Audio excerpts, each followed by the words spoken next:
The final check we're going to do. Let's get this started right now. Make sure the volume was all the way down. And there we are.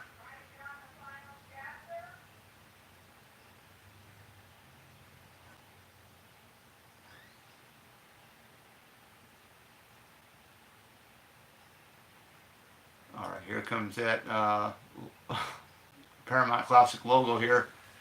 So we got the music for this. I really enjoy because it's got that really eerie moment.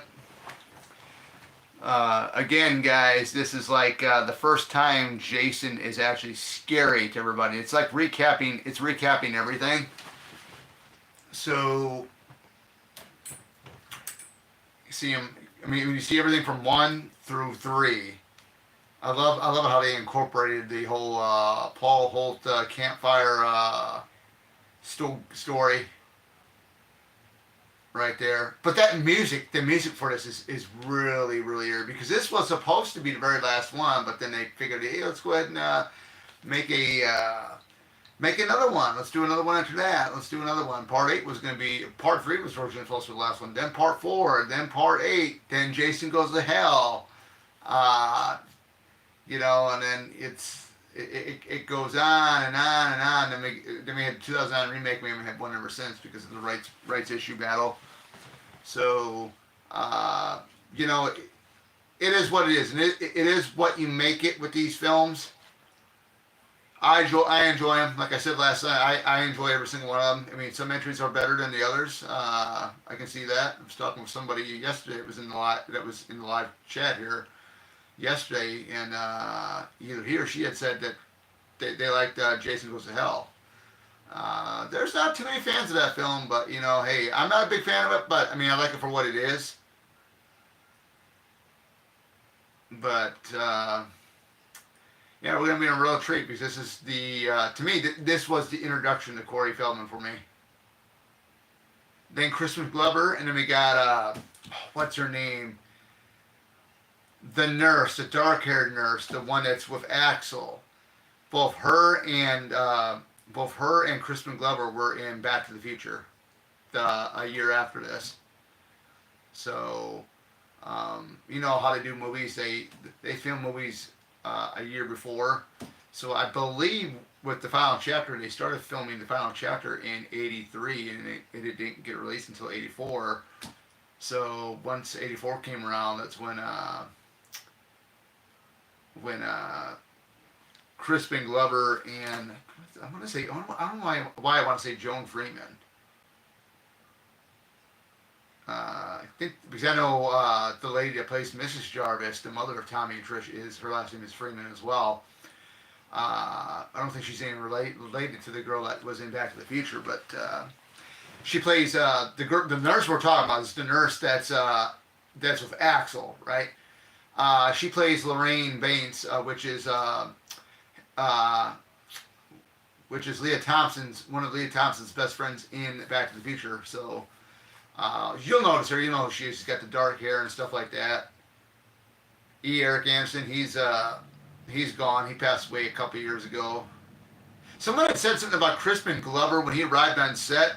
He jumped out of the car. I mean, he was basically chauffeured there. He jumped out of the car and show me the money or something like that. Somebody had said that. I'm like, what?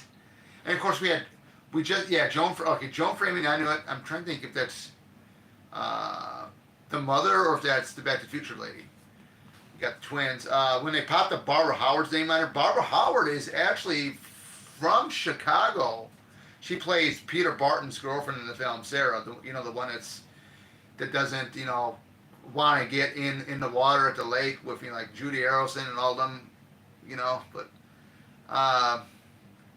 yeah, I thought that was kind of funny of Peter Barton though, man.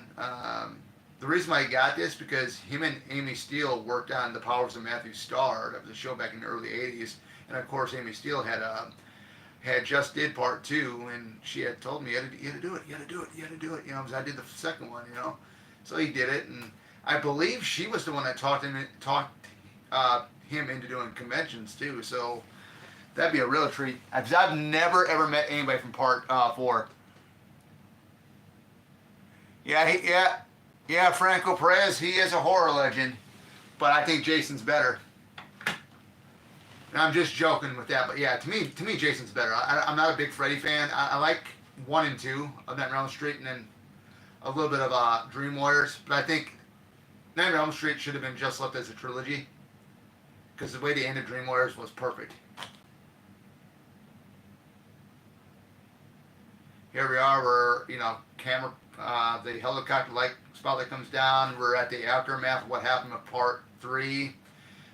Boy, that's a lot of paramedics, a lot of, I think some police are there as well. Yeah, paramedics and police. It's a lot of people there for this massacre that happened in the third movie. I can only guess whose body that might be. It might be Shelley's. It might be Vera's. Who knows? But they brought him out of the house, so it's not Vera. Vera's in that little pond back there. So when Axel goes ahead, and just for a minute, I'll get back to what I was saying. But all right, these paramedics are just taking Ali's body out, so they're hauling Ali's body out, and Jason's body is still laying there in the barn. So Ali's being pulled out.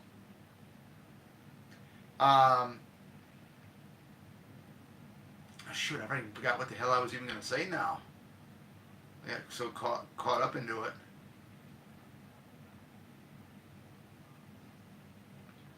He ain't dead. Now this guy here, this guy's directing the main 2 paramedics. One that's these two paramedics. The guy that's directing them, the police guy, he was in Leatherface Texas Chainsaw Massacre 3. He was that weird guy with the messed up eye that was like all completely almost white. He's directing the paramedics that are there to pick up Jason's body. But what I was going to say is, when they get to the morgue and Axel kind of jokes around, real cute girl, and the male paramedic tells him was, and Axel looks like, still is. I'm wondering which girl he was referring to, whether it was Debbie or Vera. I don't think he would say that about Chili, because Chili didn't look that great, but I'm kind of wondering if it might have been Vera, maybe, or it could have been Debbie. Who knows? Because it certainly heck wasn't Chili, though. I can tell you that. It was either Debbie or Vera that asshole saying, "Real cute girl," and the paramedic says, "Was," and he says, "Still is." It's got to be Debbie, because I think. Between Vera and Debbie, it's so hard to pick who the best out of the both of them, because they look great. I think Part 3 had the best looking females. Of course, you had Chris, which is played by Dana Kimmel, but you get in this one here, you got some good looking women. You got Judy Harrelson, you got Kimberly Beck, you got the twins, you get Sarah. You name it, man. So this is the last time we get to see Higgins Haven, so that's the last time. You can tell the tone is different, the picture quality is different too, because it's not directed by Steve Miner. And here we go. And I'm trying to figure out who. Somebody had said that with the family that's in here, the father, the mother, and sister. I think that might be the sister of one of the victims, whether it's Rob's or whether it's Debbie's or Vera's. It's not Vera's, because you would have seen Vera's mom right there. I think it might have been Debbie's.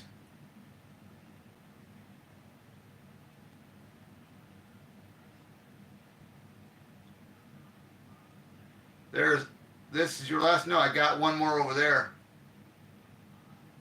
Real cute girl was. She still is. All you gotta do is go over there and wants to take the mask off.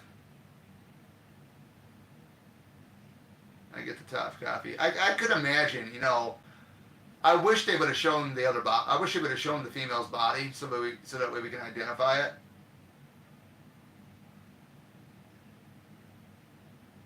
Or maybe even show paperwork.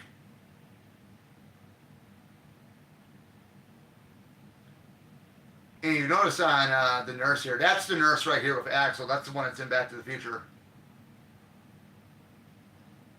If you look at her name tag, it's R. Morgan. So that's a Easter egg or a nod, pretty much an Easter egg, to Robbie Morgan, who played Annie in the original film.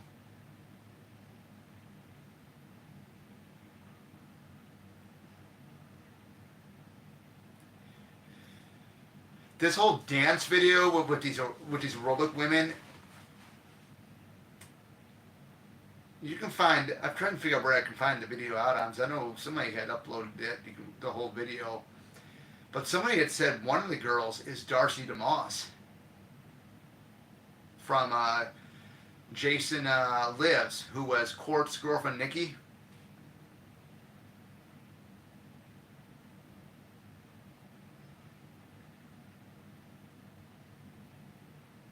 Man, that was back in the day when women wore one pieces and were dancing around like that. And some of those moves are something.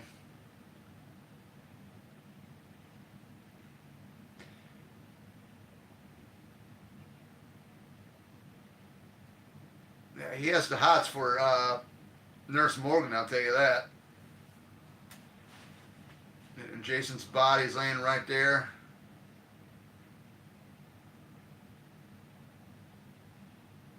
We got to remember too. This is actually the same night that actually the same day that Chris gets picked up by the police, and when she goes nuts near the end of the third film. So technically, the next day doesn't start until the day after this.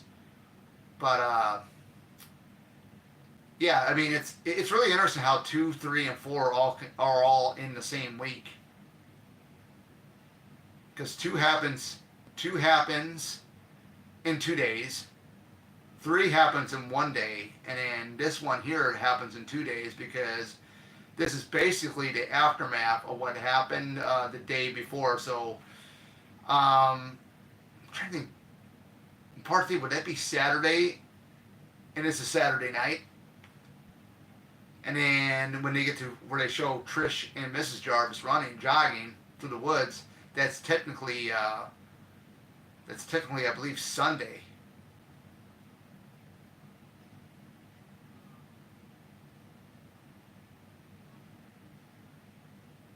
I love how he goes nuts. Axel, Jesus Christ, holy Christmas shit, stuff like that. I laugh at that. I laugh at that scene, especially when she gets pissed.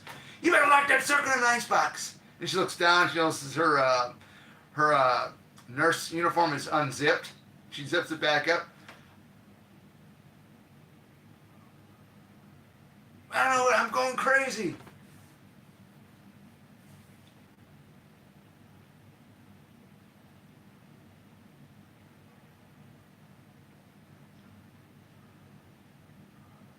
It was kind of neat. So you've seen her death scene here coming up.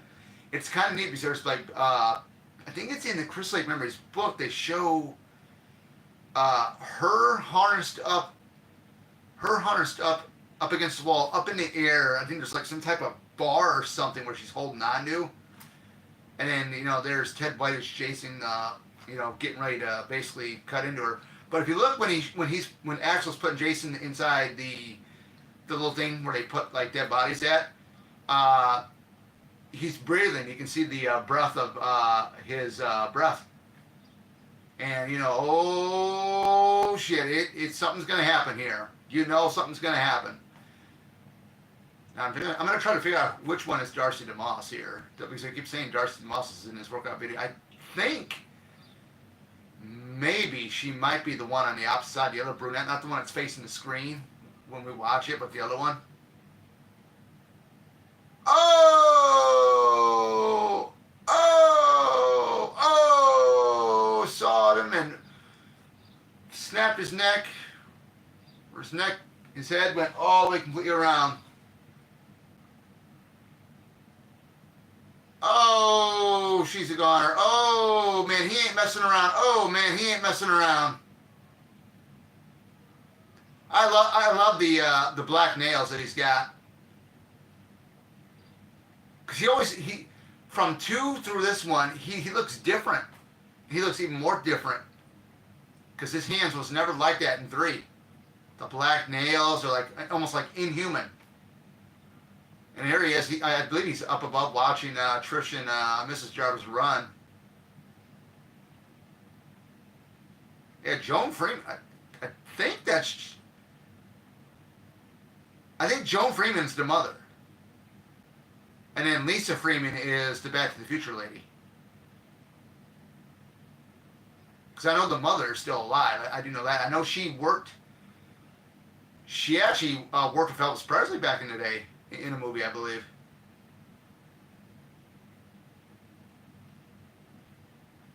They did really good matching the mom up with like Trish as the daughter, though. I mean, they kind of like real life mother and daughter.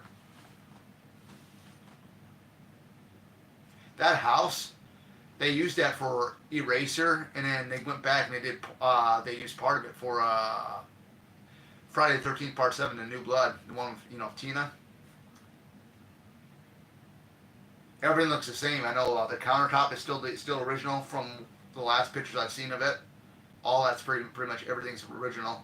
Now the house where the kids are at when they come, like Crispin Glover and Peter Barton and the gang, that house was just built for the movie.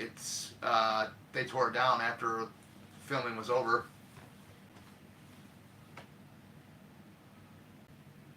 And you want to know the weird thing is Trish, she's actually around the same age as my mom. I looked it up. I think she was born 56 or 57. Here we are. Here's Peter Barton, Lawrence Monosan, Judy Arosan, Crispin Glover. Crispin Glover and Lawrence Monosan sitting in the back of this station wagon. We get ready for the dead fuck lines and talking about B.J. Betty. He broke up with B.J. Betty. Let's put it in the old computer.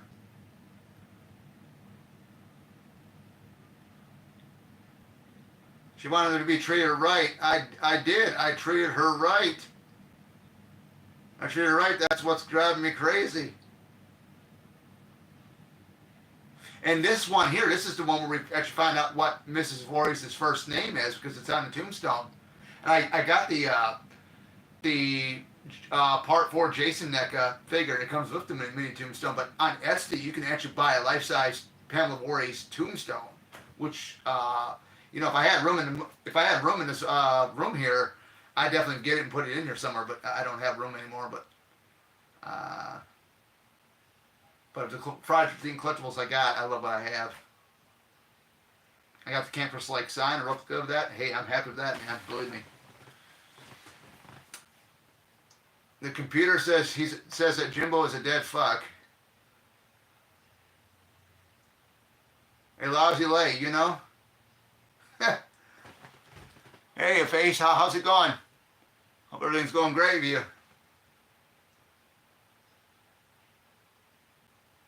There's no Betty either. Just, I mean, look at the way Jimbo sits. It's like this Crispin Glover plays this character. It's funny. A lousy lay. You know? That back shot right there with the trees hanging down, oh, that's awesome. Here's the tombstone. And it proves that the events of the first film was in 1979. That was the year they filmed the first one, but the first one didn't get released until 1980.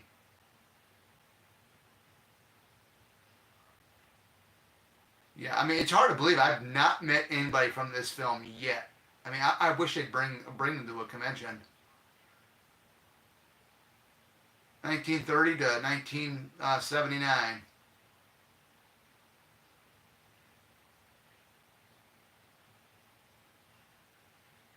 I'm just kind of wondering.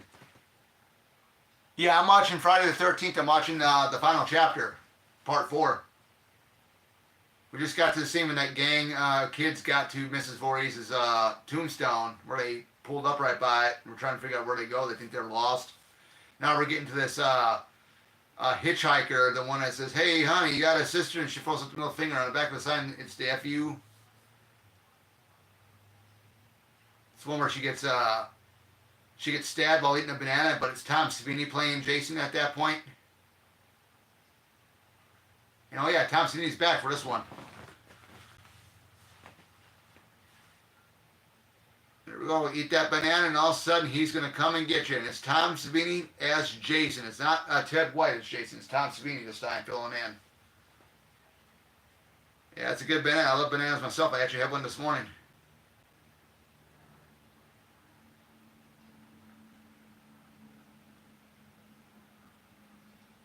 Oh! Oh! Oh! Oh! Man. She got killed while eating a banana.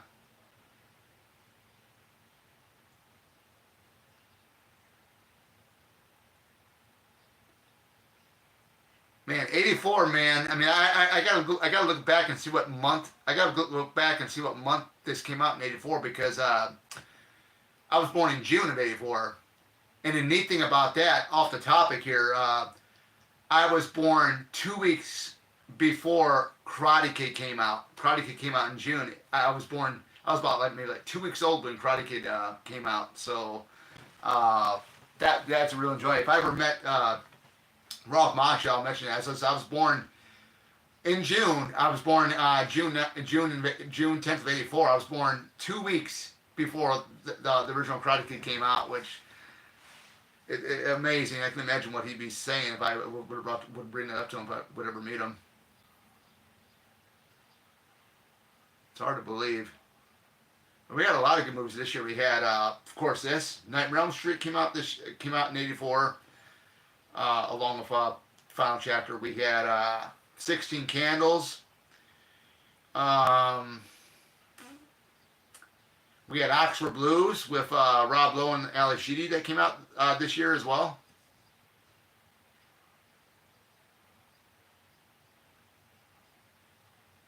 And in '85 just exploded, man, with a lot of films.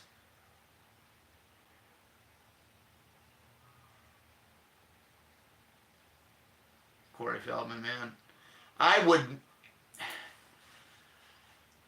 my honest opinion with Corey Feldman, I would not meet him. My brother met him. I was up there with my brother when he met him, and he didn't say anything to us, but it was just nerve wracking because we waited almost 3 hours in line.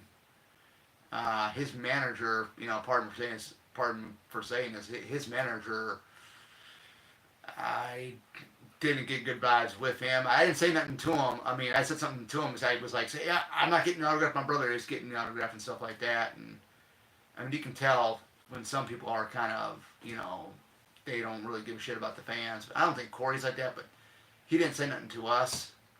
But, I don't like the fact that, hey, every celebrity there that was at the convention was able to use the bathroom on their own, but he had to have security escort him to the bathroom and crap, which I think was a complete bullshit if you ask me. But I have no interest in meeting Corey Feldman at all.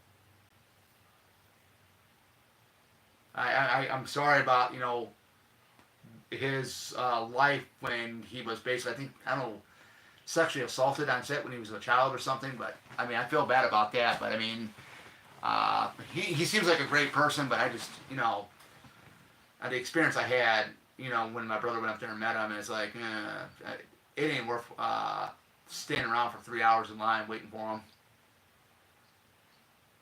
But I mean, nothing against the guy. I like his stuff, his films and stuff, man. But I mean, he seems like a good guy from what I've seen in the interviews.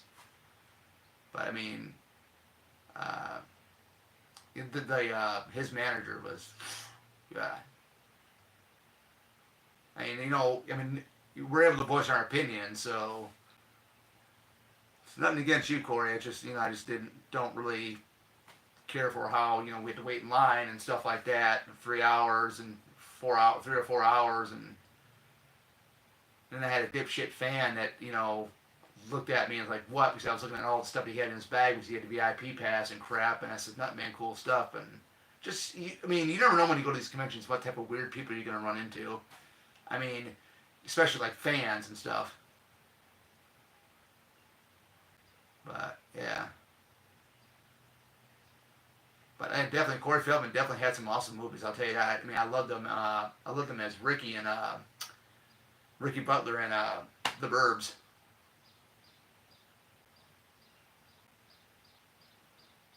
course. He was also one of the Frog Brothers in the Lost Boys. License to Drive, that was something else. Him and Corey Haim.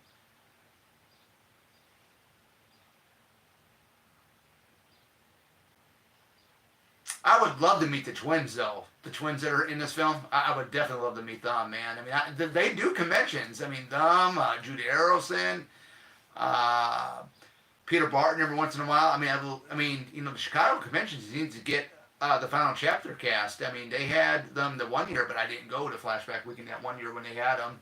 That was when Ted White was still alive.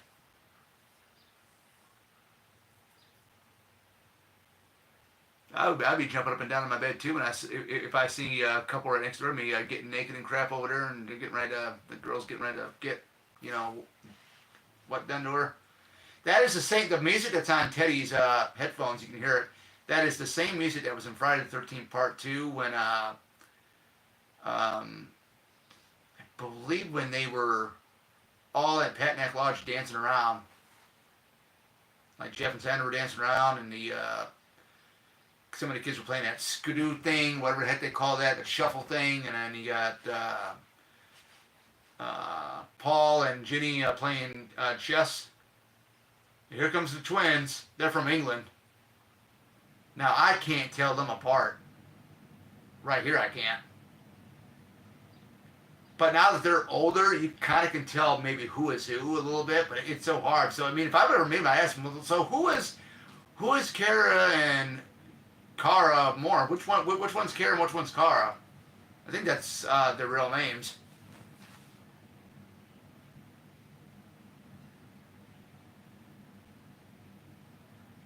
Because I don't need a poster for Part 4. I mean, I got the waxwork vinyl. That's what I would have signed. The vinyl cover.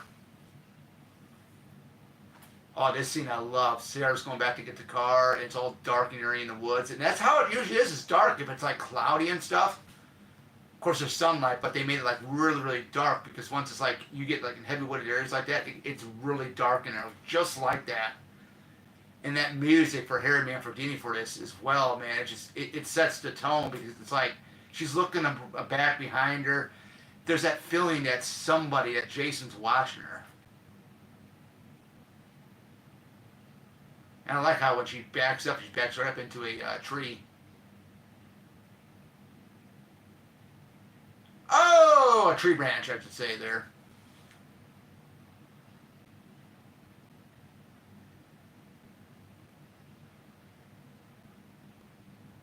Here we go, man. Get on that skinny dip, man. Here we are.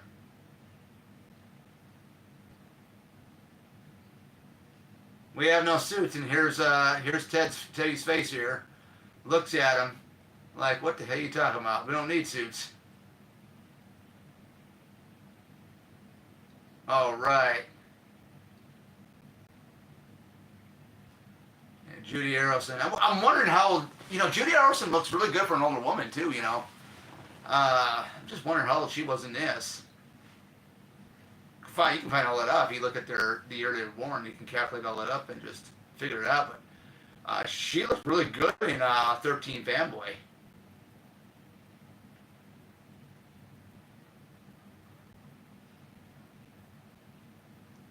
Now, if you take Pam Roberts from Friday the 13th, A New Beginning, which is Friday the 13th Part 5, and you take Trish Jarvis from this film, if you put both of them side to side together, they look like they can be sisters.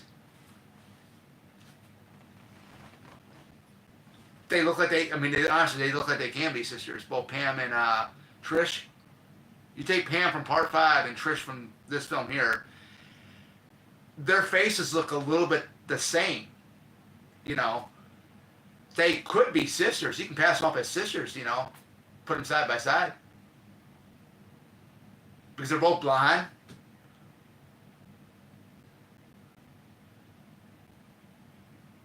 Look at Gordon. Gordon's a golden retriever.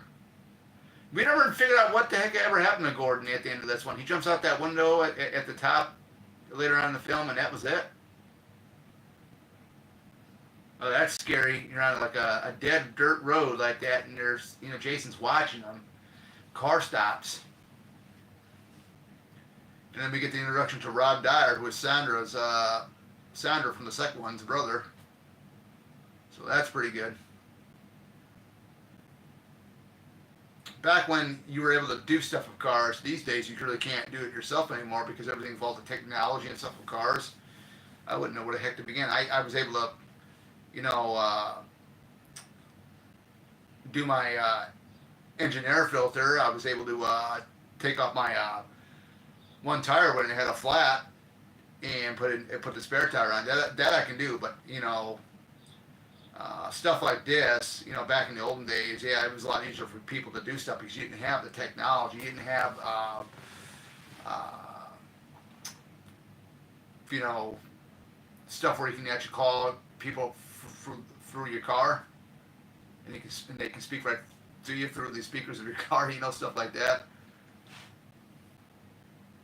I didn't realize that they're watching this because if you look in the background, not right now, but if you look in the background while she's on the dock, you do get to see houses back there somewhere.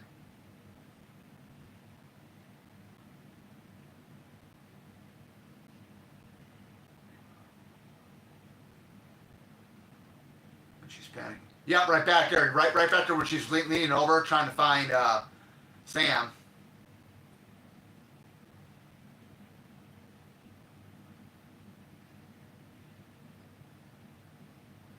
Well, I would have loved to see what this looks like today. This lake, what it looks like today versus back then.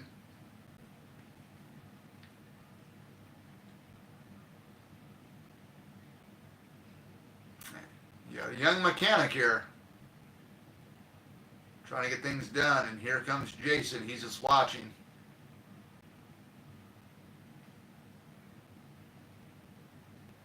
I mean, some people consider Part Six the best one. Some people say, "Hey, the 2009 remake is the best one." Technically, I grew up watching these as a kid. I still say, I still say, the first four are the best ones.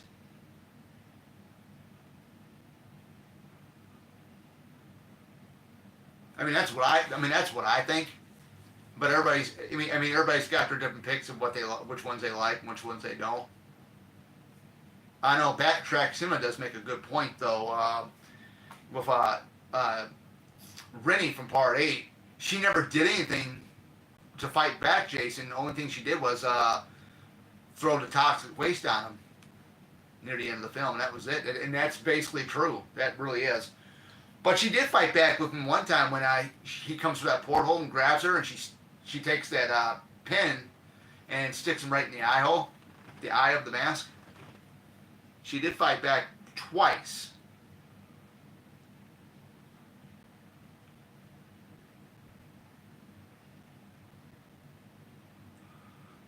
He ain't hunting for bear, and Tommy already knows that already. He can sense that. That's a good. That's a good eye.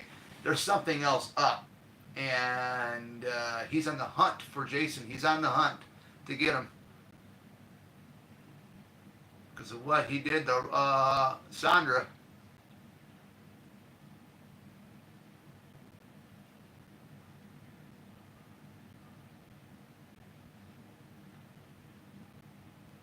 It's a nice looking car. I wonder if that's. I'm wondering. I don't know what make and model this, but it kind of gives me a Camaro vibes.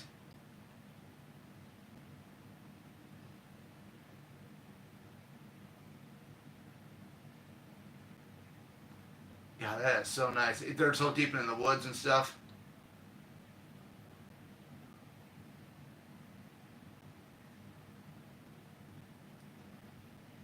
There's a deleted scene when Trish is in her room. She's doing the aerobic stuff. I remember they had deleted scenes in this. I thought that was like pretty cool. We get to see her room. And I think her room was what they used in Part 7.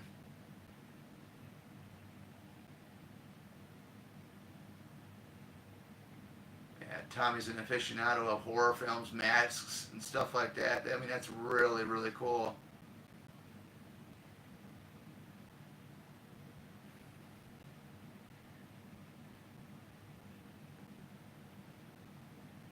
I get to meet the other Tommy Jarvis, which is the older Tommy Jarvis, Tom Mappy. So hopefully in November here, hopefully none of those guys cancel out. That's a long ways away though. Because I know what the prices are going to be for him and Miguel, Tom Matthews and Miguel. I saw a recent convention that they were at. Somebody posted on YouTube and they posted what the prices were, and I'm like, man, it was something like $60. It was like $60 for Miguel for an autograph, and it was $60 for Tom for an autograph.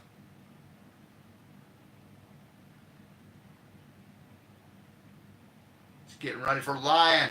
He's going to do that nutty dance. He's going to do that dance that he's been doing, the dance that is so hard to replicate. And they actually had some fan actually replicate the dance.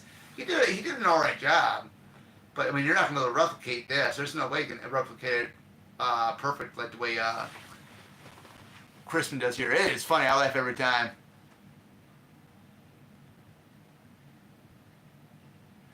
I heard some things about that. I've heard different things about his childhood in movies. There was somebody on set that tried to sexually assault him or something. I mean, I don't know. I never gotten the deep of Corey Feldman's childhood history and past with doing films as a child star or not. But I know a lot of those child stars back in the day. Some of them, it just horrible stuff what they went through.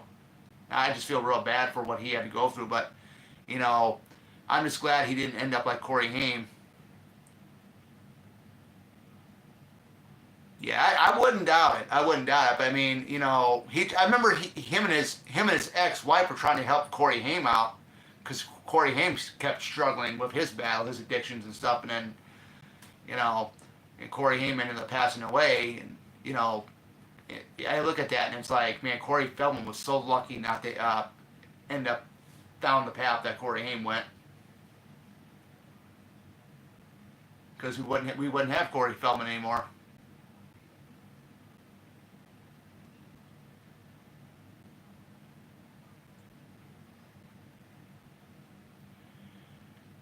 I've seen some of his music. I mean, I'm not going to judge his music at all, really. I know he was very influenced by Michael Jackson. I do know that.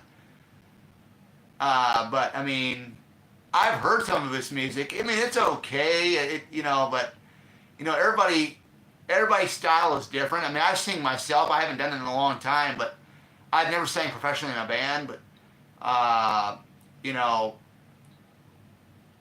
don't like to try to criticize, people singing, but I mean, his music is okay. I mean, it is all right. I mean, I would definitely try to listen to some of it, but to give it a shot. But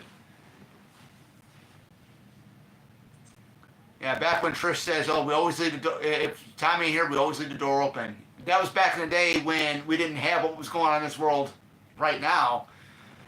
This is in the 1980s where you were able to leave your doors wide open out in the middle of nowhere.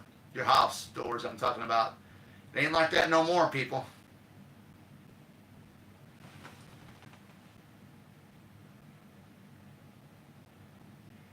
You don't like the movie? You don't like 1, 2, and 3? Oh man, those are some of the best ones right there. Which ones do you like after 4? Because there's a couple of them after the final chapter I like. Part 8 being one of them. I know that's kind of crazy for some people because they think it's god awful because the way he looks, and there's a reason why his appearance changed, and it was proven. Well, not technically proven, but in Jason X, he's able to regenerate lost and damaged tissue because that's what Dr. Warmer says in Jason X. I didn't catch your last comment there. If you're able to repost it again, let me know. Go ahead, because I'd like to know what films after Part 4 you like the most. I don't know which twin that was. She's going like this, drinking so fast with that beer. That was funny.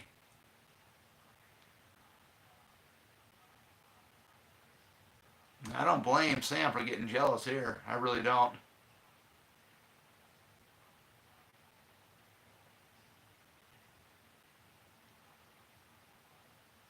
And Judy Harrelson, she was also in Weird Science with Anthony Michael Hall.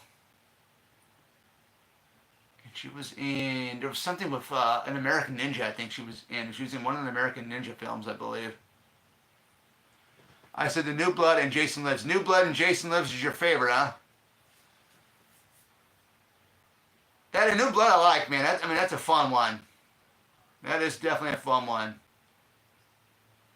You definitely can't go wrong with Kane Hodder. It's his first one. The look for him was good.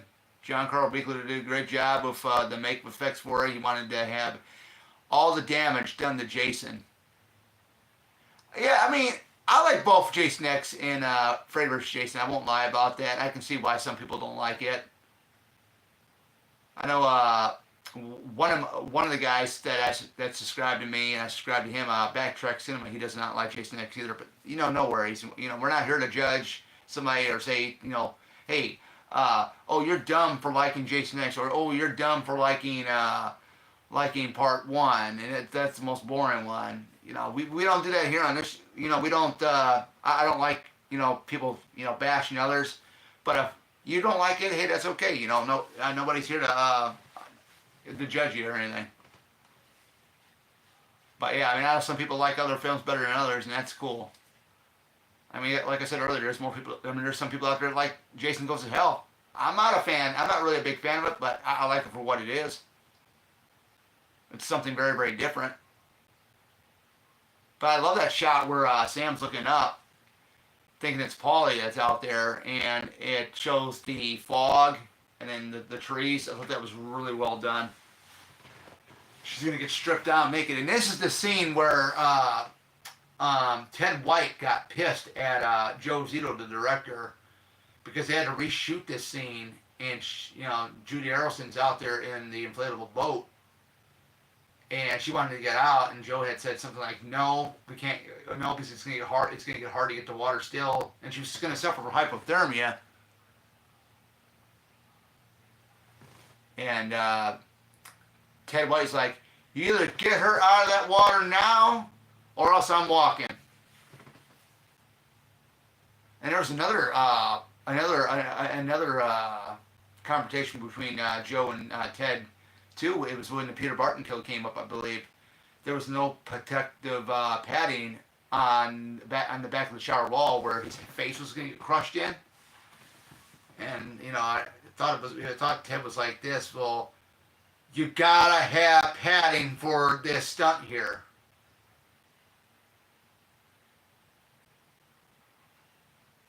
So basically, Ted White saved her life that night. Because he was so pissed, that's why his name's out in the credits as Jason.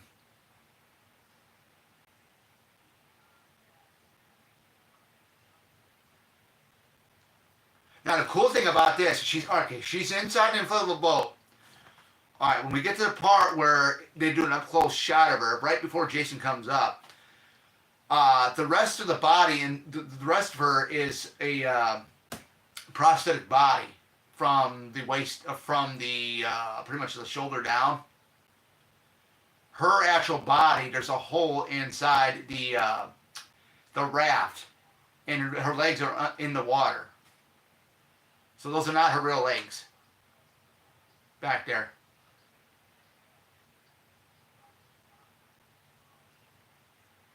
Oh man.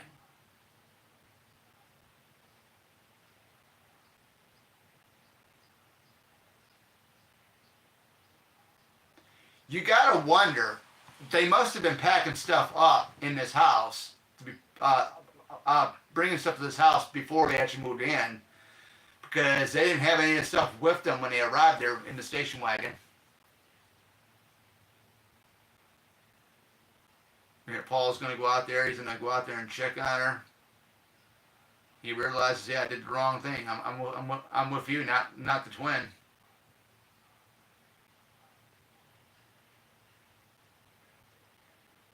What a good song.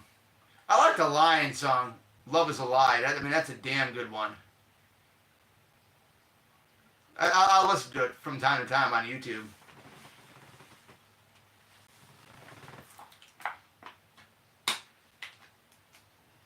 lot of people think this is the equivalent, one of the best slashers because it's got everything slasher formula.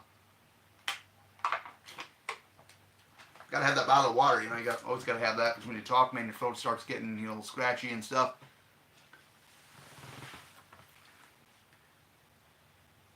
I consider this.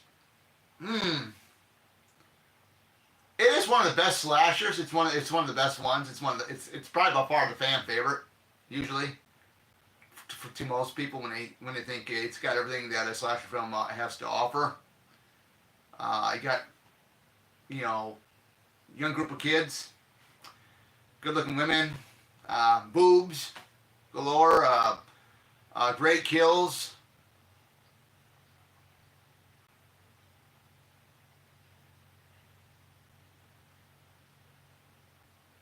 He's jealous now. Jimbo gets to walk away with one of them to go upstairs, and he's with the one that's not really into him.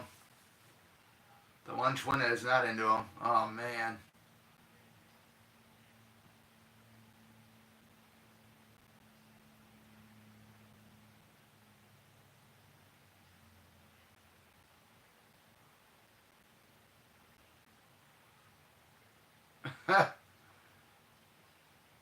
He's got the wrong idea, but Jimbo's got the right touch.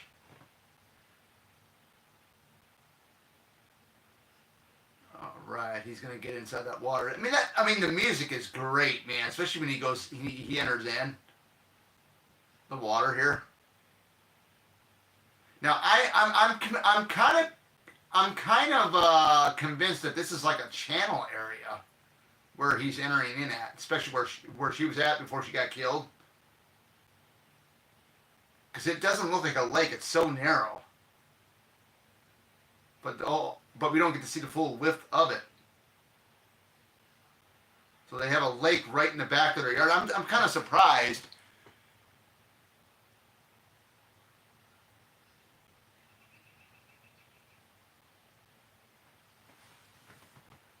So I'm just kind of surprised they didn't go swimming out here instead of out at that one lake. But yeah, it looks like a channel area just a little bit. But now that wide shot where he's getting towards the boat here, and he realizes, yeah, she's dead.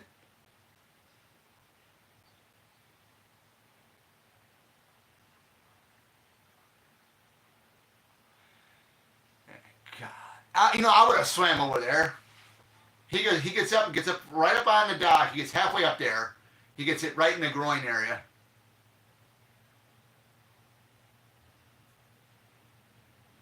And Rob heard it. Rob heard him scream, man.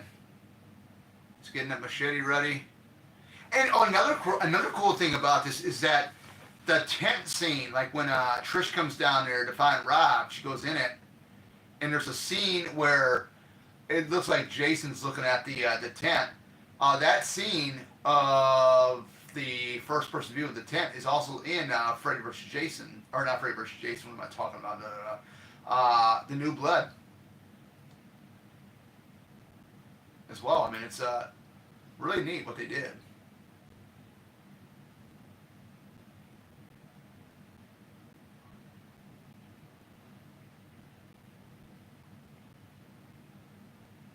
For those of you guys that are watching, there's 5 of you guys watching. I see you guys on here, but are you guys ready for the Crystal Lake Peacock series? Because I know I am. They just released some more casting news. They got 3 other people. One of them's gonna be playing Dorf. I believe that's Officer Dorf from the very first film. It's not Ron Milky. It's a younger version of Officer Dorf. They just said Dorf. It didn't say, because I found that out through Critical Overlord's video yesterday.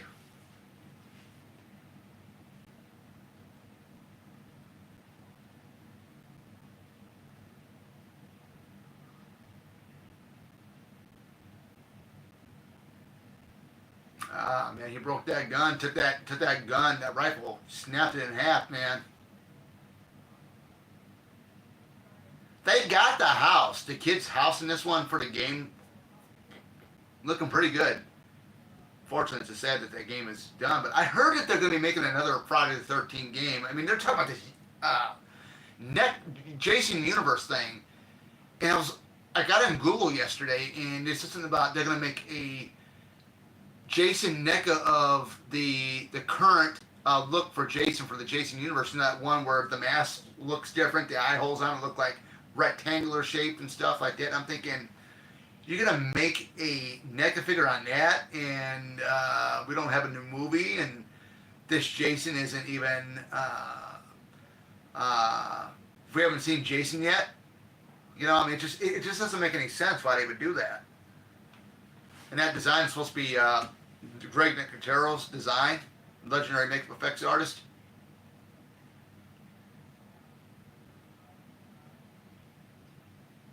And they're in here watching nude videos, nude films, women dancing around naked and stuff, and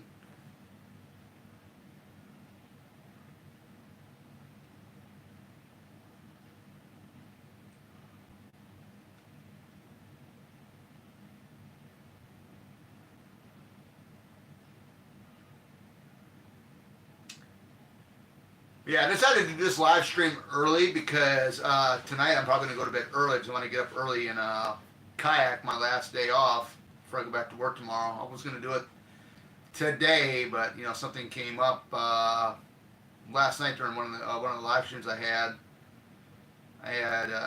My neighbor notified me about it. You know, one of the guy lives a couple houses down from me. His nephew was going in my yard, you know, taking stuff and just throwing it around, and I had to call the police.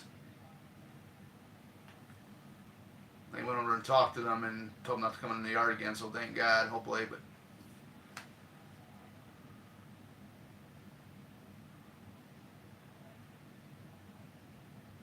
Hate when that kind of crap happens, but hey, it is what it is. Oh, he got her. I saw the silhouette of him coming up right up on her. Oh, man.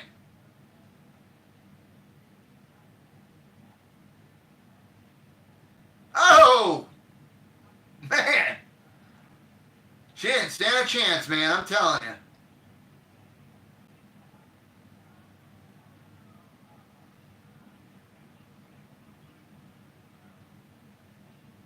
I think the Peter Barton and Barbara Howard couple here, I think they're more of the relaxed couple.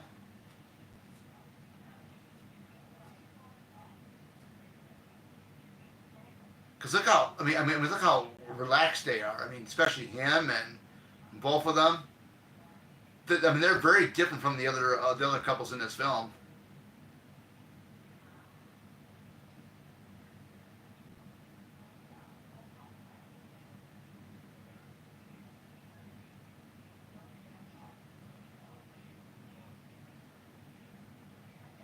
Oh man. Oh.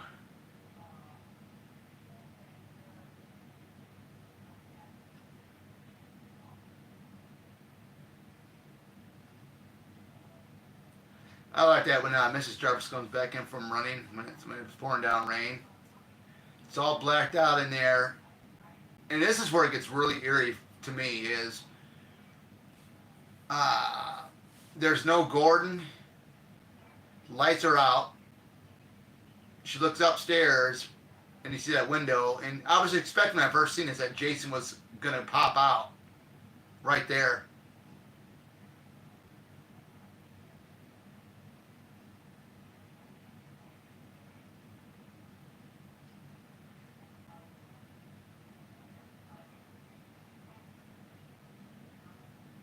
Oh man, here we go.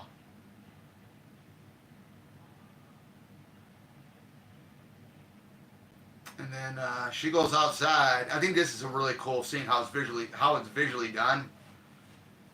Because she goes out, it's pouring down rain.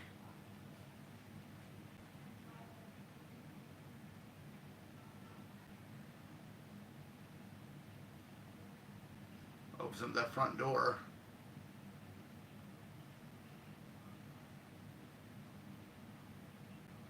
Here we go.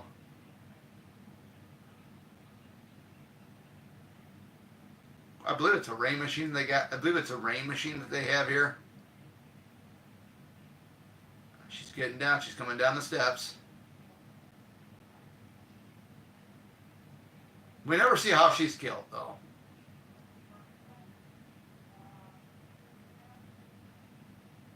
She looks and she looks in shock when she turns and sees it's Jason there.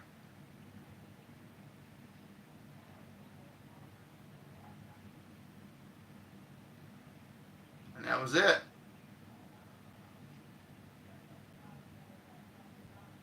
Very well. I mean, very well done. There is a hidden ending, but it's without sound, where it's a dream sequence where Trish goes upstairs and finds the mother inside a bathtub. The eyes kind of roll white, and all of a sudden here's Jason with the machete, and that was the end of it.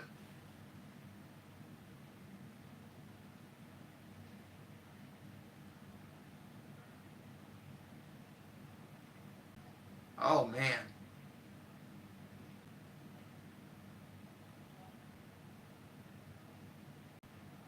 If they would have gotten, if Trish and Tommy would have gotten back in time, the mother probably would still be alive.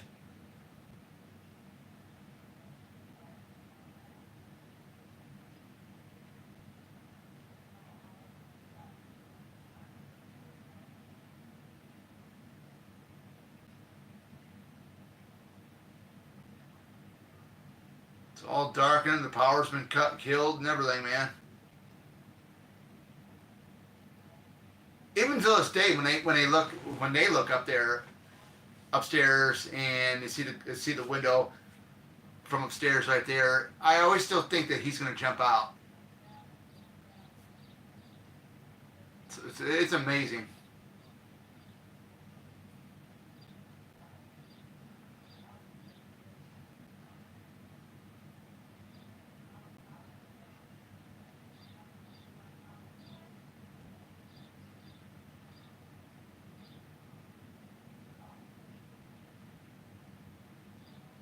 Stay here and fix the lights.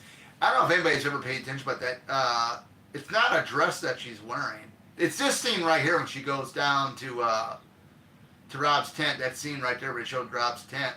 That they took that scene, edited it into the New Blood. But for a longest time, I thought that was an actual dress that she's wearing. But if you look at it, it's actually an oversized shirt.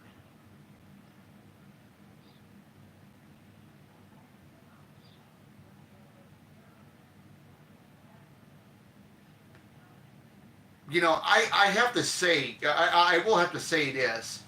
For my top favorite, my top five final girls of Friday the 13th. You know, of course, I got Jenny, I got Chris on the list. That's two. I got Rowan from Jason X. And then the last two, you know, I have to put Trish Jarvis on there.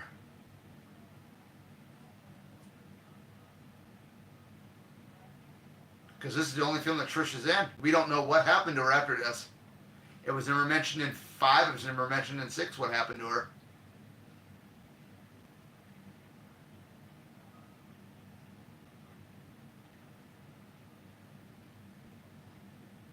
Oh, man. He nearly could have taken her out.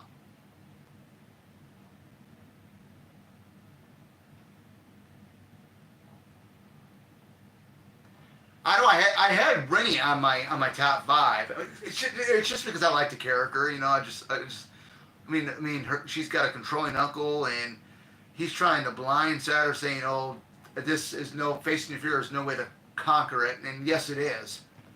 Uh, but you know, it's just she bases her fear near the end, which I thought was really good build up. Even though she didn't do much to fight against Jason, which I agree, but. Uh, I thought she was a good character. Uh, you know, like I said, everybody's got different picks. Some people like Megan from Part 6. I thought she was a hot mom, especially that scene where the car chase scene, and you know where she had Tommy's. She told Tommy she put Tommy to duck his head right in between her legs. So that was a really cool scene there. Uh, you know, it's. There's some people that like Pam Roberts. I'm a Pam Roberts fan. I like Pam Roberts.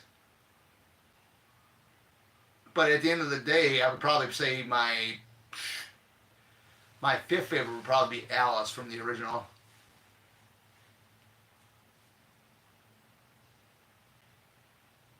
Even though she didn't survive Jason, but she definitely defeated Mrs. Voorhees.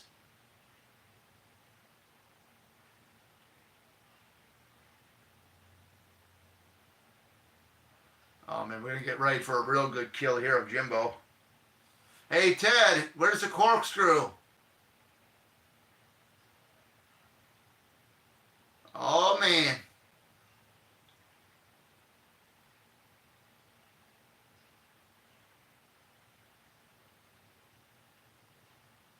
Here we go.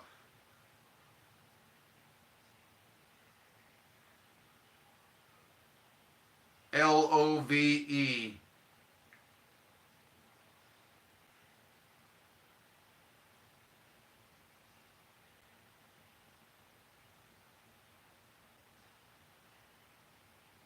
Hey Ted, where the hell's corkscrew? It's right here. Oh man! Oh! Jason did him bad, man, in this.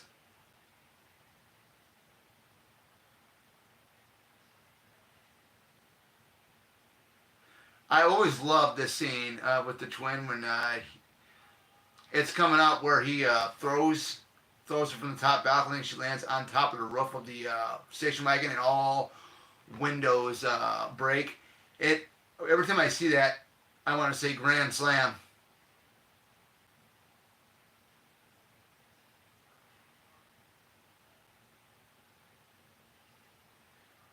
Just the impact when it breaks, you can see all the glass flying when her body hits it. Oh!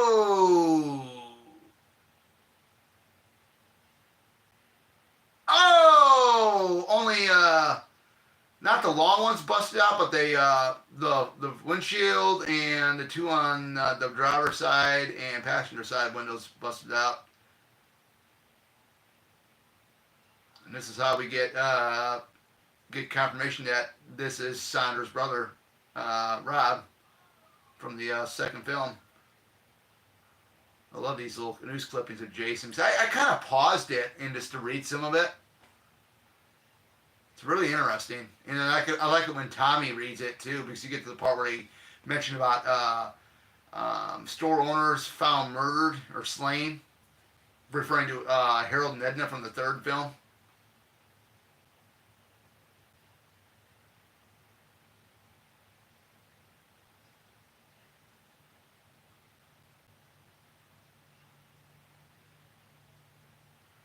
He's out there, man. He's out there. He's there. He's actually next door. He's finishing those kids off. Of course, Ted is still alive. He's the only yeah, Ted. God, what is? I don't remember what Peter Barton's character's name is.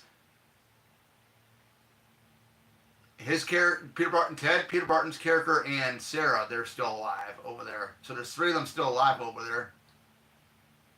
So the twins are gone, and Jimbo, Paul, and Sam are gone.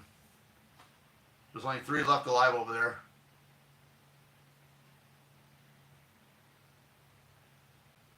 Well, he really did him bad, man. These two are up inside the shower making out, and Jimbo's down there getting high off of whatever he's doing, and you get Jason doing overkill on Jimbo in the kitchen.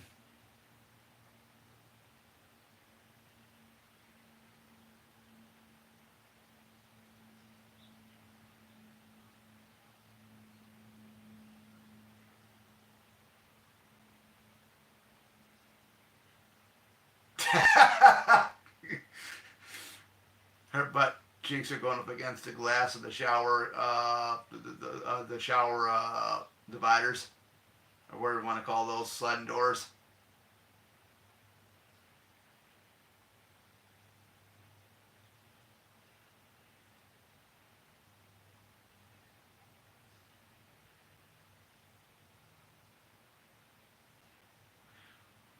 Man, yeah, definitely some great stuff here, man. Oh man. Now, one thing I can't quite figure out. Okay, okay, the reel on the film snapped off, and Jason's behind the screen. So how did Jimbo?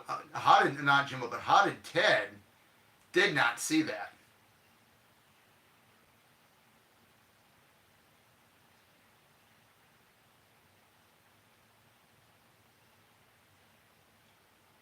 It, it is what it is, I guess. Because man, I mean, where? I mean, how did he get in the room there with Ted not knowing? And how did he sneak behind that projection screen? Nobody knows. But hey, it's movie magic, right?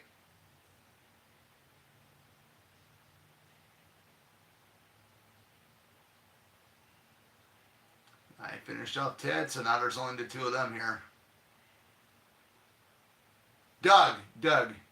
That's who Peter Barton's character is. He just popped up on the screen with the subtitles on there.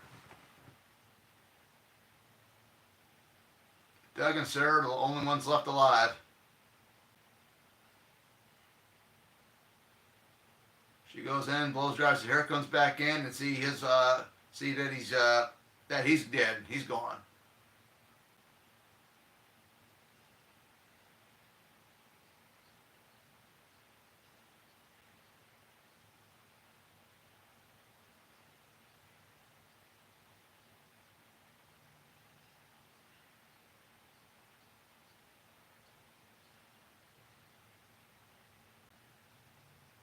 Right.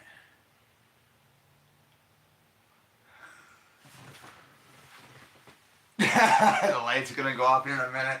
I love it when he starts laughing. Like that, and all of a sudden the hand comes right through.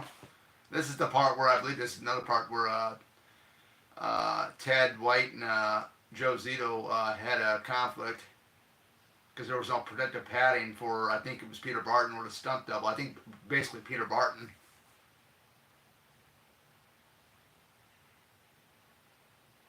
Here we go.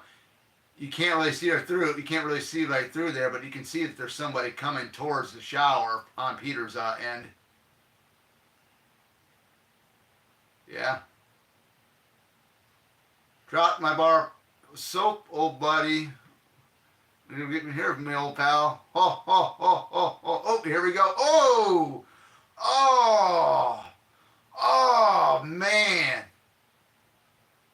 Oh, and you can tell it was like a dummy there. I mean, a prosthetic head. But still, it works. It doesn't bother me any. I mean, hey, it's what these movies were based on, man. I mean, you had, prosthetic makeup, prosthetic pieces, special effect makeup artist Tom Savini at his best at what he did.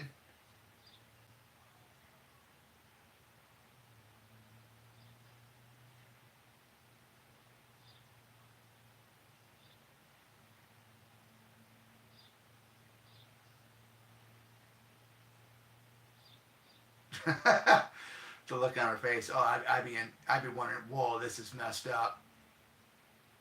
Oh man. And he went that far to, hang him over with shards of glass that are still broken, that are still right there. And he put his neck down on it. Oh! The double axe right through the door and hits her, man. I mean, how the hell he knew that she was going to run out that door?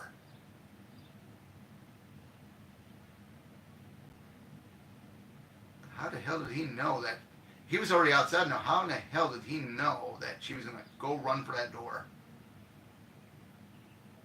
And I can just picture how he threw the axe, the double-headed axe. He probably was like this, like that.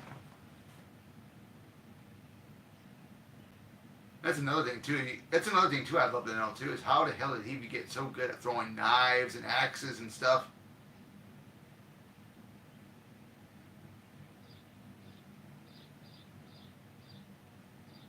He just rips that cable box right off, or that phone box right off of the house right there.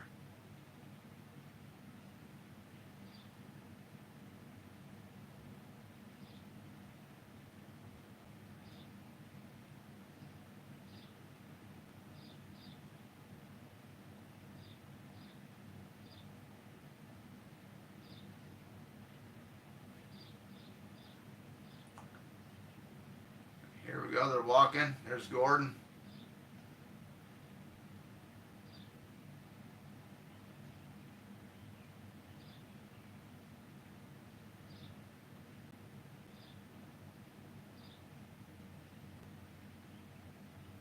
They didn't discover the body on the other side over there. The body's gonna be right here. He's gonna take, I think, the other of the twins' body he threw out and put it right there later. So basically, he's staging the bodies.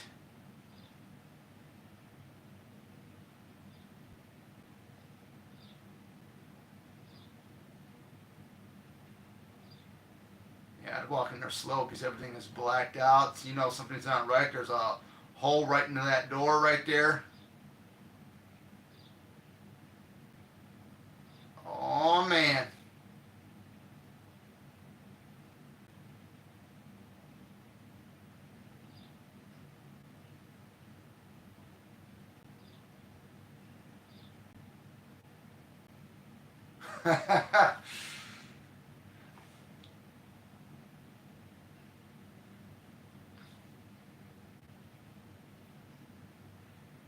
If they would have turned around, if Rob would have went right, because they were going to go right in the kitchen because they got the basement door, the cellar basement door down there. But if they would have went further, they would have seen Jimbo's body in there. They didn't get that far. Oh, you're gonna need more than that just to take him down. A knife like that, man. I mean, how are you gonna be able to take this guy down?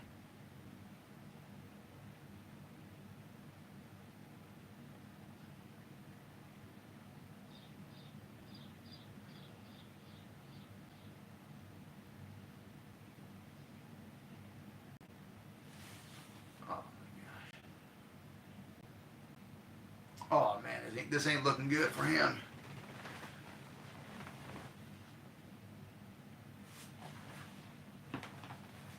Oh man, this gets really. I'm at the edge of my seat now, man. That garden utensil, he really tears right into Rob coming up. That's why Ted White made Jason so menacing in this because he was so angry with Joe Zito.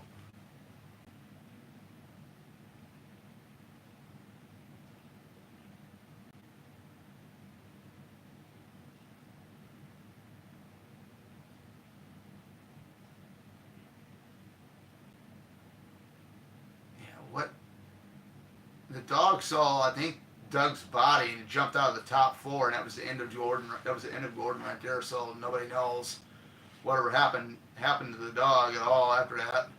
The dog doesn't show up at all for the rest of the film. So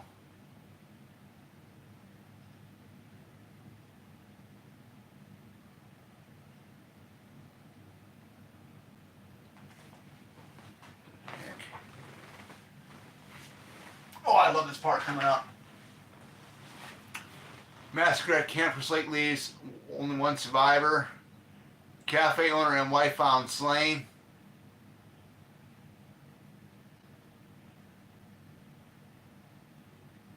Seven camping cops was killed by a local woman in brutal mass murder.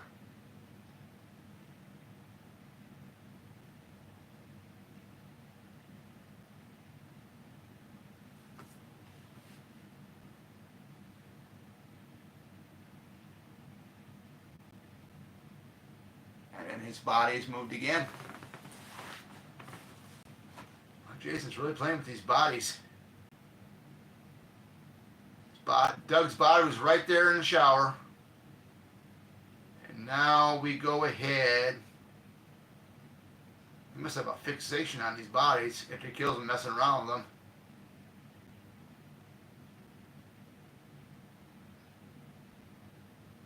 There it is. Oh man, that's hideous.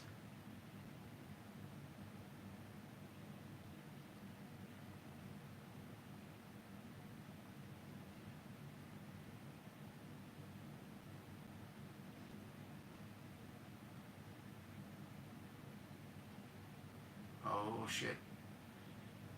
Oh man.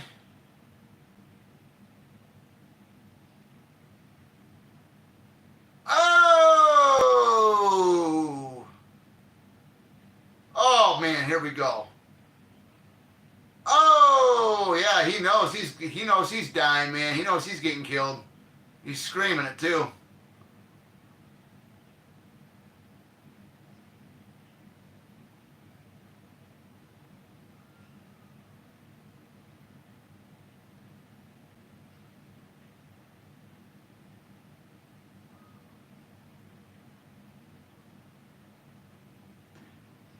It's got some good jump scares. Yeah, you can barely see him, but he's laying there. He's lifeless. He's dead, man.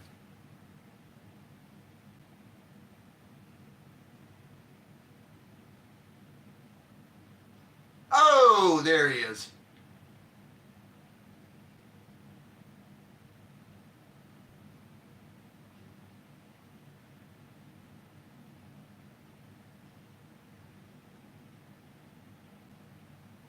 Oh gosh.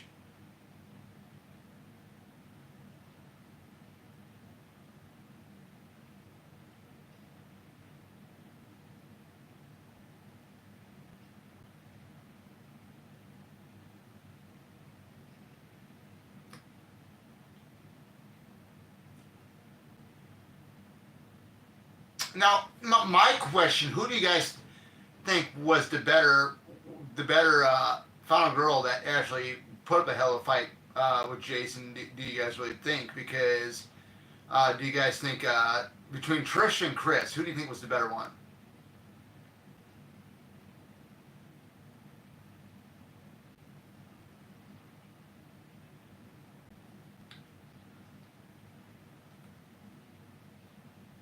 My honest opinion, I think Chris was the better one because she actually, went at it with him a little bit because, that scene with, she hits him over the head inside the barn, knocks him, hangs him, and then, uh, even before that, she comes out of the closet and, going like this, going like that, and she stabs him in the thigh, and, um,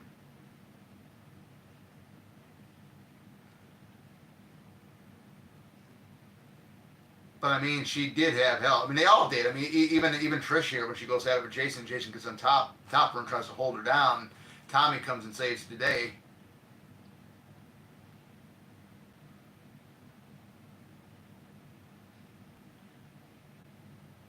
Oh, this is funny. This guy, I mean, what the hell is he? Oh, the camera claw right into the neck, man. Here he comes, busting through that door. Oh,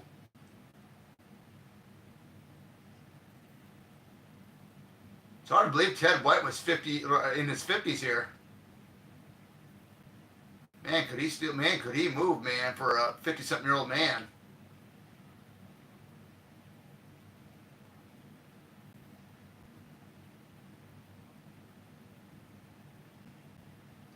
You know what I would have done if I was in a situation where I would have taken every table in there.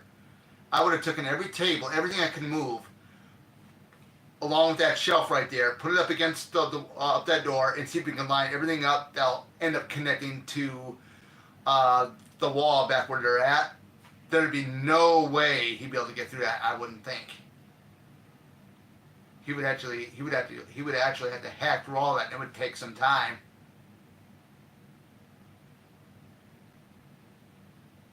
But see, I believe there's a window in Tommy's room there, and there is because he was looking out at Paul and Sam next door when they were stripping down.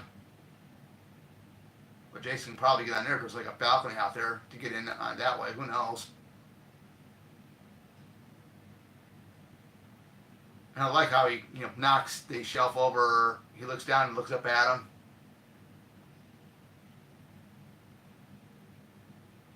Oh, oh, oh, that's electrifying. That's electrifying.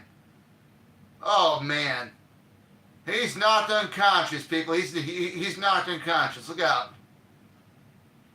He's dazed and confused.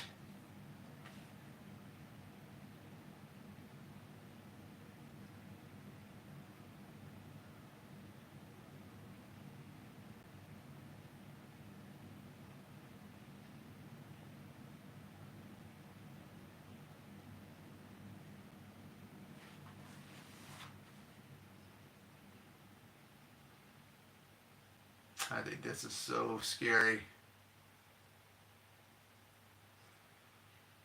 He's still breathing.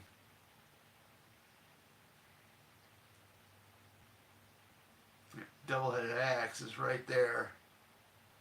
Oh, that was close. He's trying to figure out who he's going to go after, Tommy or Trish.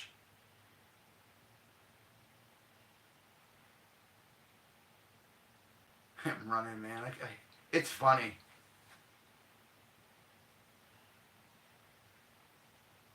The way he's running.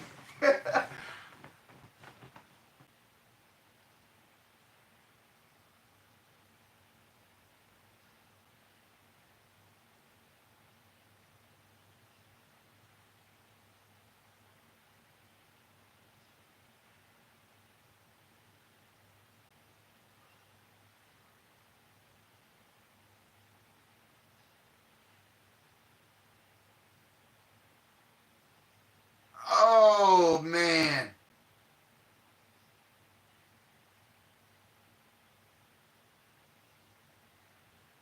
Yeah, you can easily tell there was like an air mattress underneath all those leaves.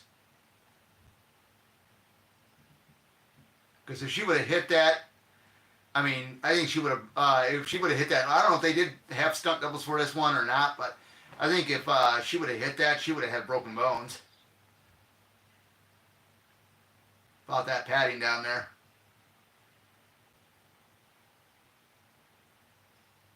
But right when she lands, you can see it. It like kind of looks like it's like bouncy.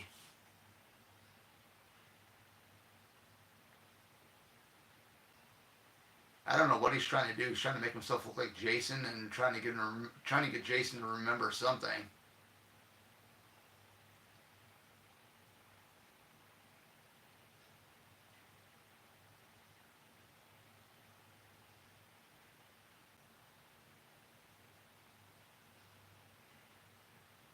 Oh,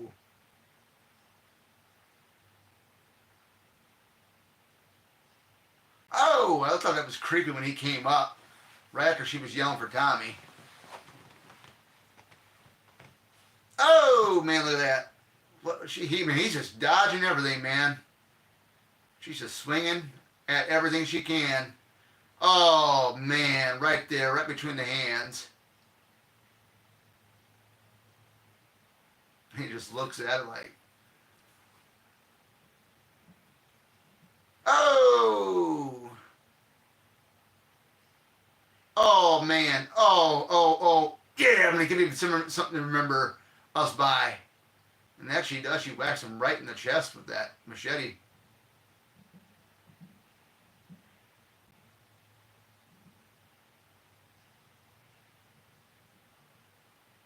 Oh, here comes Tommy.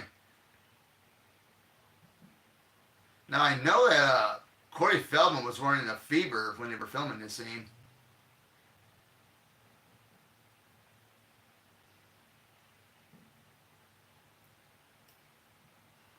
I still can't figure out what he was trying to do, trying to get Jason to remember. Whether she was trying to get Jason to remember when he was a kid or what, I have no idea. Remember me, Jason?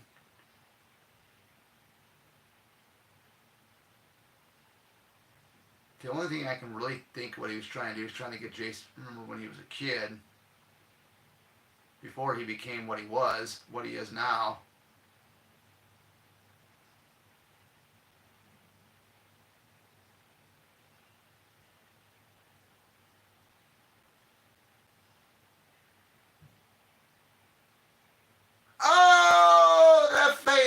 that face, man. The prosthetics for his face, man, looks awesome. I really like it. I mean, between this and 3, I think he looks really good about the mask in this, man. It's so cool how they did that. And she's in terror. The look on her face, look on Trisha's face she's in terror. You weren't expecting that. You weren't expecting that's what he was going to look like. And he turns around real quick. Oh man! Oh, it's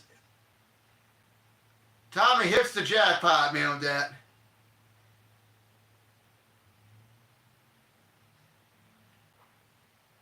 Oh man!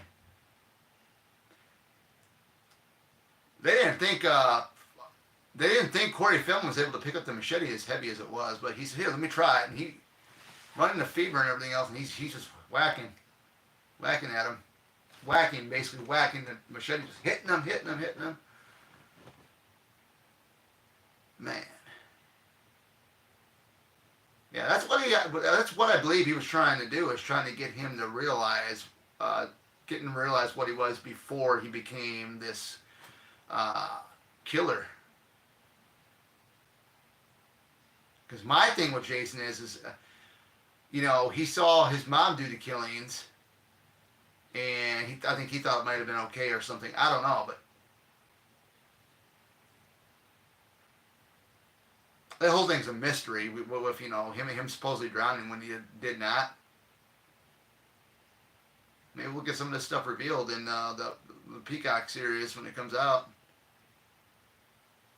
Everything nicely connected. Fades to white. Trish is in the hospital. The shoulder will need some surgery, but we can't wait till she's a better candidate.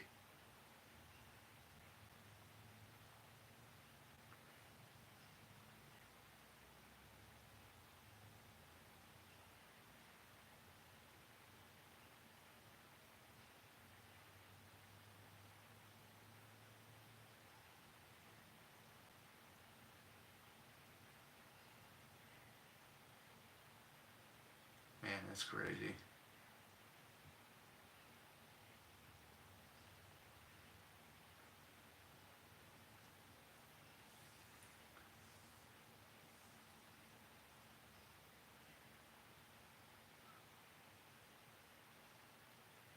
Now, I thought this is kind of freaky when he stands like right in the doorway, like that up against like the door frame. Or right there in the doorway. The way he's just staring at her.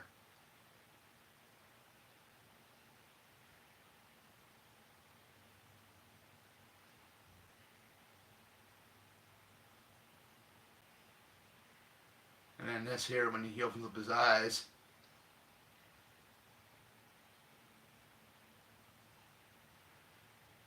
Alright guys, that is it, man. That is definitely it. I hope you guys really enjoyed the live stream both yesterday and today with this film. Definitely, it's been fun. Jason's birthday finally happens in June. Who knows when the next Friday the 13th will be in June? We don't know that. It could be 10 years, maybe 20 years down the road. Who the heck knows? I don't know if that'll be that long, though, but you just never know. But like I said, we got 3 Friday the 13th next year, so 2 of them are back-to-back months. But other than that, further ado, that's it. That's all I got for today. You guys have a great one. See you guys back when I do the next live stream.